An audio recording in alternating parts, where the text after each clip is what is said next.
தீயணைப்பு துறையிலிருந்து திரு பெரியசாமி ஐயா அவர்களுடைய தலைமையில் ஒரு டீம் பள்ளிக்கு வருகை புரிந்திருக்கிறார்கள். அவர்களுடைய நோக்கம் நாம் எப்படி பட்டாசு வெடிக்க வேண்டும் என்பதனை பற்றி முழுமையாக உங்களுக்கு விளக்க உள்ளார்கள். திரு பெரியசாமி ஐயா அவர்களையும் அவர்களுடைய குழுவையும் பள்ளியின் சார்பாக நிர்வாகத்தின் சார்பாக வருக வருக என்று வரவேற்கின்றேன். தேங்க்யூ. அவர்களுடைய ஒவ்வொரு கருத்தையும் மிக ஆழமாக கவனித்து வருகின்ற எதிர்வரும் தீபாவளி பண்டிகையை நாம் சிறப்பாக கொண்டாட வேண்டும். தீபாவளி என்பது மகிழ்வான ஒரு தருணம். ஓகே, அந்த மகிழ்வான தருணத்தில் நம்ம என்னெல்லாம் செய்வோம்? என்னடா செய்வோம்? தீபாவளி பண்டிகை அன்னைக்கு என்ன செய்வோம்? பட்டாசு வெடிப்போம். சார் வாங்க. பட்டாசு வெடிப்போம். அப்புறம் என்ன செய்வோம்? ஸ்வீட் சாப்பிடுவோம் இல்லையா? அப்புறம் நமக்கு என்னெல்லாம் பிடிக்குமோ அதெல்லாம் அம்மா நிறைய செஞ்சு கொடுப்பாங்க, அதை சாப்பிடுவோம். அப்புறம் புது ட்ரெஸ் போட்டுக்குவோம். அது முக்கியம் இல்லை. என்ன ட்ரெஸ் போட்டுக்குவோம்? புது ட்ரெஸ் போட்டுக்குவோம். அப்போ ஹாப்பியாக இருக்கிறோம். நம்ம வீடு, நம்ம வீட்டில் இருக்கிறவங்க, நாம் எல்லாமே ஹாப்பியாக இருக்கிறோம். அப்படி ஹாப்பியாக இருக்கும் பொழுது ஒரு பட்டாசு வெடிக்கிறோம். அதை நம்ம எப்படி வெடிக்கணுமோ அந்த மாதிரி செய்யாமல் அதில் தவறுதலாக ஏதாவது ஒரு சின்னதாக செஞ்சுட்டா நம்மளை எல்லாம் பாதிக்கும். நம்ம கையிலையோ அல்லது நம்ம உடம்புலையோ ஒரு தகாத ஒரு செயல் நடந்துருச்சுன்னா நம்ம குடும்பத்தினுடைய மொத்த சந்தோஷமும் அன்னைக்கு கெட்டு போயிடும். அதனால் நம்ம ஹாப்பியாக இருக்கணும்னா எந்த ஒரு செயலை செஞ்சாலும் அதை எப்படி முறைப்படி செய்யணுமோ அப்படி தான் செய்யணும். அந்த முறைப்படி எவ்வாறு செய்ய வேண்டும் என்பதை மிக அழகாக தெளிவாக எடுத்துரைப்பதற்கு நமது பள்ளிக்கு திரு பெரியசாமி ஐயா அவர்களுடைய தலைமையில் ஒரு டீம் வந்திருக்கிறாங்க. அவர்கள் சொல்லக்கூடிய அனைத்து கருத்துக்களையும் ஆழமாக மனதில் பதித்து கொண்டு அதன்படி நீங்கள் சந்தோஷமாக பட்டாசு வெடிக்க வேண்டும். உங்களுடைய நண்பர்களுக்கும் உங்கள் வீட்டில் இருக்கிற ஃப்ரெண்ட்ஸ் சர்க்கிளுக்கும் எல்லாருக்குமே இந்த தகவலை பாஸ் பண்ணுங்கள். தேங்க்யூமா. தேங்க்யூ. நாமக்கல் தீயணைப்புத்துறையின் சார்பாக வருகின்ற தீபாவளி பண்டிகையில் பட்டாசு எப்படி பாதுகாப்பாக வெடிக்க வேண்டும், எப்படி வெடிக்கக்கூடாது என்று ஒரு விளக்க உரை, ஒரு செய்முறையாக செய்து காண்பிப்பதற்காக நாங்கள் குழுவுடன் இங்கே வந்திருக்கின்றோம். இப்போ நீங்கள் இப்போ வரப்போகிற பண்டிகை என்ன பண்டிகை? தீபாவளி. தீபாவளிக்கு என்னென்ன நம்ம கொண்டாடுவோம்? பட்டாசு, புது துணி, ஸ்வீட்டு, இது எல்லாமே. தீபாவளிங்கிறது நமக்கெல்லாம் ஒரு மகிழ்ச்சி தரக்கூடிய ஒரு பண்டிகை. அந்த பண்டிகையில் நம்ம பட்டாசு வெடிக்கும் போது ஒரு சிறு ஆபத்து, சிறுசாக ஒரு காயம் ஏற்பட்டால் கூட நம்ம குடும்பத்துக்கும் நமக்கும் பாதிப்பு அதிகமாக இருக்கும். அதனால் அந்த பட்டாசு நம்ம எப்படி வெடிக்க வேண்டும், அதே மாதிரியே நீங்கள் பட்டாசு வெடிக்கும்போது அதிக லூஸான துணி போடக்கூடாது. ரொம்ப டைட்டாக பருத்தி துணி, காட்டன் துணி மட்டும்தான் போட்டு வெடிக்கணும்.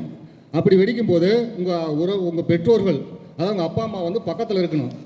அப்படி பக்கத்தில் இருந்தாலும் 2 பக்கெட்டு தண்ணி வச்சுக்கணும். பக்கத்தில் 2 பக்கெட்டு தண்ணி வச்சு ஒரு இதில் நம்ம புஷ்பானெல்லாம் வெடிப்போம்ல, புஷ்பானம், அதை வெடித்த உடனே நம்ம அந்த பக்கெட்டுக்குள்ளே போட்டுடணும்.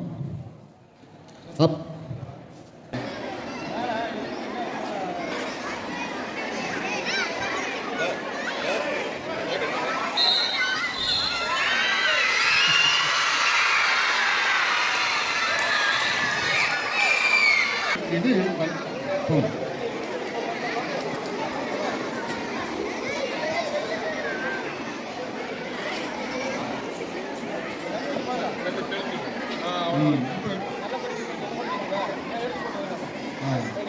பாதுகாப்பாக நம்ம வந்து தீபாவளி கொண்டாடுறோம். சரி, பட்டாசுலாம் தள்ளி எடுத்து வச்சிடணும். அதே மாதிரி அது பக்கத்தில் வந்து விளக்கு இந்த மாதிரி கொஞ்சம் இருக்கணும். கொஞ்சம் சேஃபாக வச்சுட்டு பட்டாசு வெடிக்க போகும்போது பக்கத்தில் தண்ணி ஒரு பக்கெட்டில் வச்சுக்கணும். எப்பயுமே வச்சுட்டு டக்குன்னு மூவ் ஆகி வந்துடுங்க சார். திரும்ப பட்டாசு அணைக்கும் போது தண்ணியை ஊற்றிட்டு அதுக்கப்புறம் எடுக்கணும். அதே மத்தாப்பெல்லாம் வச்சுருந்தோம்னா தண்ணி ஒரு ஓரமாக வச்சுட்டு எடுத்து மறுபடியும் தண்ணியில் போட்டுருணும். ட்ரெஸ் எப்படி போடுவீங்க? காட்டன் எப்படி போடுவீங்க? ஷாலெல்லாம் போடாமல் கொஞ்சம் டாப்ஸ் மட்டும் போட்டுக்கோங்க. நெக்ஸ்ட் ரொம்ப கீழே வரைக்கும் மோதிர ட்ரெஸ் வேணாம். நம்ம டக்குன்னு ரன் பண்ணும்போது தடிக்கு விழுந்துருவோம். ஸோ கொஞ்சம் கேர்ஃபுல்லாக போட்டுக்கோங்க. ஸ்கர்ட் போட்டாலும் நம்ம தலையை திருப்பிங்க. அப்படியே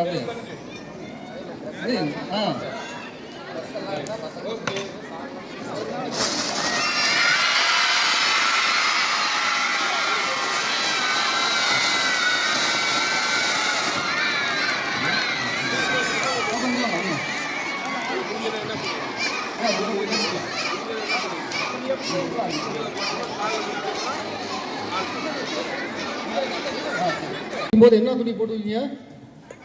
காட்டன் துணி. காட்டன் துணி எப்படி இருக்கணும்? டைட்டாக இருக்கணும். பாலிஸ்டர் துணியோ நம்ம அப்பா அம்மா பக்கத்தில் இல்லாதபோது பட்டாசு வெடிக்கவே கூடாது. புரியுதுங்களா?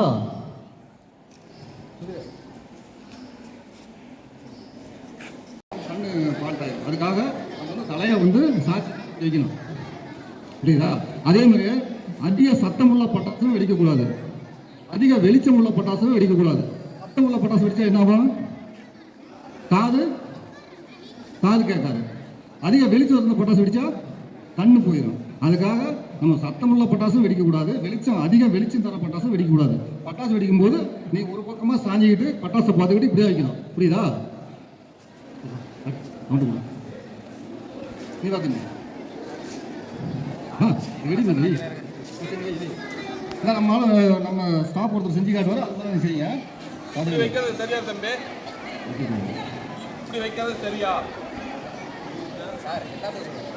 இந்த பேர் தான் வைக்கணும். இப்போ சார் வைக்கிறார் பாருங்க, அது மாதிரி தான் வைக்கணும். அப்படி வச்சாதான் நம்ம வந்து பாதுகாப்பாக வெடிக்க முடியும்.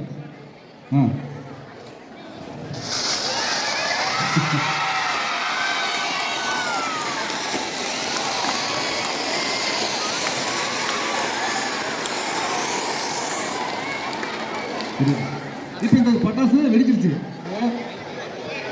பக்கத்தில் பக்கெட் எடுத்துட்டு போயிட்டு தண்ணி எடுத்து இதில் ஊற்றிட்டு அப்புறமே பக்கெட் எடுத்து போடணும். இப்படி போட்டணும். அப்போ தான் நம்ம வந்து பக்கத்தில் வந்து பாதுகாப்பு இருக்கும். இல்லைன்னா நீ பட்டாசு வைக்கும்போது பார்க்காம ஒருத்தர் இருப்பாங்க. அவர் நடந்து வரும்போது காலில் மிதிச்சிருவாங்க. அவங்களுக்கு வந்து புண்ணாயிரும். புரியுங்களா? சரிங்களா? வரேன். இந்த கம்பி மத்தாப்பு வந்து முடிஞ்ச உடனே தண்ணியில் போட்டணும். பக்கத்தில் தண்ணி இருந்தால் தண்ணிக்குள்ளே போட்டணும். இல்லை காலில் மிதிச்சா காலு புண்ணாயிரும், காயமாயிரும். எக்ஸாம்பிளாக சொன்னாங்க, செய்முறையாகவும் செஞ்சு காமிச்சாங்க. குட்டி குழந்தைங்கள்லேருந்து பெரியவங்க வரைக்கும் எல்லாருமே தீபாவளி செலிப்ரேட் பண்ணுவீங்க. ரொம்ப ரொம்ப ஜாக்கிரதையாக எப்படி வெடிக்கணுங்கிறத தான் நமக்கு செய்முறையாக செஞ்சு காமிச்சாங்க. நீங்கள் இதை போய் இங்கே செஞ்சு காமிக்கிறது மட்டும் இல்லாமல் நீங்கள் வீட்டில் வெடிக்கும் போதும் அப்பா அம்மாவை பக்கத்தில் வச்சு இந்த மாதிரி சேஃப்டியாக பண்ணணும். ஓகேவா? சொல்லுங்க. ஓகேவா? எப்படி என்ன பண்ணணும் பாதுகாப்பு? அதே மாதிரி இப்போ ஒவ்வொருத்தருமே சொல்லிட்டு இருந்ததை தான் நானும் சொல்ல போகிறேன். வெடிக்கும் பொழுது ரைட் லேக்கை மட்டும் நல்லா முன்னாடி வச்சு நல்லா லென்த்தியாக இப்படி கேப் விட்டு நின்று வைக்கிறீங்க. அது மட்டும் இல்லாமல் நல்லா டைட் ஷர்ட்டாக போட்டுக்கிறீங்க. சேஃப்டியாக நின்றுங்க. ஓகேவா? வெடிச்சு முடிச்சதையும் அப்படியே காதை அடிச்சுட்டு பின்னாடியே போயிடக்கூடாது. உடனே அதை எடுத்து என்ன பண்ணணும்? தண்ணியில் போடுறது. தண்ணி கொஞ்சம் பக்கமாக வச்சு கப்லேயே வச்சுக்கோ. உன்னால் பக்கெட்லாம் தூக்க முடியல, மக்லேயே வச்சுட்டு என்ன பண்ணுற? தண்ணியெல்லாம் அப்போவே தெளிச்சிடணும். புரியுதா? சும்மா வெடிச்சுட்டு ஓடிடக்கூடாது. அதை அப்படியே தண்ணி விட்டுட்டு தான் போகணும். இருக்கா? நல்லா லெண்டியாக காலை கொஞ்சம் கேப் விட்டு தான் வைக்கணும். பக்கத்துக்கு போகக்கூடாது. இப்படி வச்சுட்டு நல்லா தள்ளி வச்சுட்டு தான் வரணும். லைட்டாக பிடிச்சிருச்சு அப்படின்னாவே நீ நெகந்துடணும். அப்படியே நின்றுட்டே பார்த்துட்டே இருக்கக்கூடாது. ஃபஸ்ட்டும் அப்படின்னாலே நெகந்துடணும் பின்னாடி.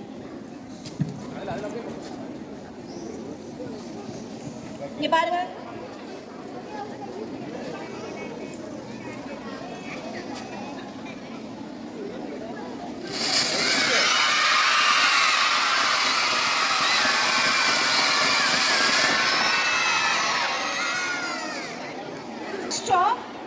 வைக்கிறதுக்கு வச்சதுக்கு அப்புறமும் அது நெருப்பு பிடிச்சிருக்கா பிடிக்கலையா அப்படிங்கிறது தெரியணும். இப்போ அது ஒரு வேளை பிடிக்கல நெருப்பு அது இன்னும் பத்தலை அப்படின்னா நீ என்ன பண்ண திரும்ப போய் அதிலெல்லாம் வைக்கக்கூடாது. உடனே என்ன பண்ணிடணும், அந்த தண்ணியை ஊற்றி இது பண்ணிட்டு வேற தான் நீ வைக்கணும். இன்னொரு தடவை போய் அதுலேயே இன்னும் நெருப்பு இதாகல அப்படின்னு சொல்லிட்டு போய் திரும்ப வைக்கக்கூடாது. ஒரு 2 நிமிஷம் வெயிட் பண்ணிட்டு அப்புறம் தான் போய் வைக்கணும். சரியா?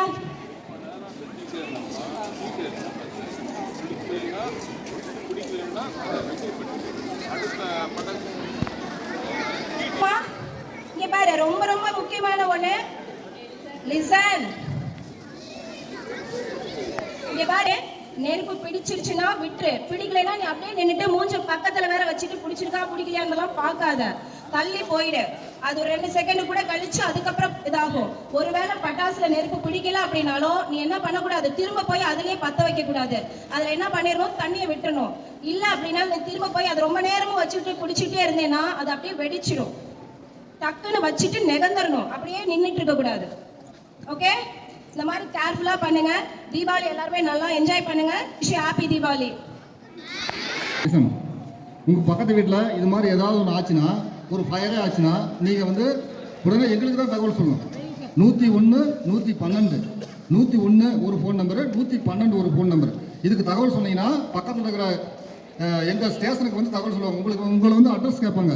உங்களுக்கு எந்த ஃபயர் ஸ்டேஷன் பக்கம் கேட்பாங்க. நீங்கள் வந்து நாமக்கல், வேளாயமலைனா வேளாண்மை, இது மாதிரி சொன்னீங்கன்னா அவங்க வந்து எங்களுக்கு தகவல் சொல்லிடுவாங்க. நாங்கள் உடனே கிளம்பி வந்துடுவோம். ஓகே, என்ன நம்பரு? தேங்க்யூ. எங்களுக்கு அனுமதி வழங்கிய நிர்வாகத்திற்கும் ஆசிரியர் பெருமக்களுக்கும் நன்றி. மற்றும் இந்த நிகழ்ச்சி இதுவரையிலும் எங்களுக்கு ஒத்துழைப்பு கொடுத்த மாணவ செல்வங்களுக்கும் மிக்க நன்றி. தேங்க்யூ.